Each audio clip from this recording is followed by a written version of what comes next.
गरीब औरत जो वैज्ञानिक बन गई। एक बार की बात है, एक गरीब औरत थी जिसका नाम आयशा था। वह एक छोटे से गांव में अपने माता पिता और छोटे भाई बहनों के साथ रहती थी। उसके पिता एक किसान थे, लेकिन खेत बहुत उपजाऊ नहीं था और वे अक्सर किसी तरह का गुजारा करते थे। आयशा एक बुद्धिमान और जिज्ञासु लड़की थी। वह अपने आसपास की दुनिया के बारे में जानना पसंद करती थी।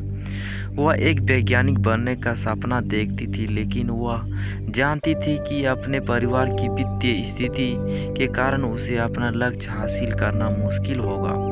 एक दिन आयशा के पिता बीमार पड़ गए। वह काम करने में असमर्थ थे और परिवार की आय और भी कम हो गई। आयशा को अपने परिवार की मदद करने के लिए स्कूल छोड़ना पड़ा। आयशा ने अपने परिवार का समर्थन करने के लिए कड़ी मेहनत की। उसने घरों की सफाई और खेतों में काम करने जैसे अजीबोगरीब काम किए। उसके स्थानीय बाजार में सब्जियां बेचने भी शुरू किया।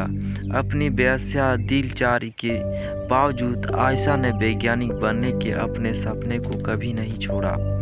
वह देर रात तक पढ़ाई करती थी और स्थानीय पुस्तकालय से किताबें उधार लेती थी। उसके घर पर भी अपने स्वयं के प्रयोग करना शुरू कर दिए।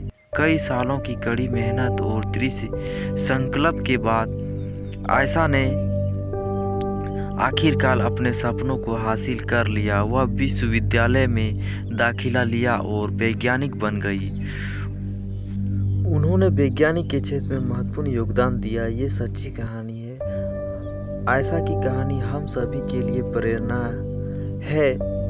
दिमाग में रखते हैं और अपने सपनों को कभी नहीं छोड़ते हैं तो कुछ भी संभव है।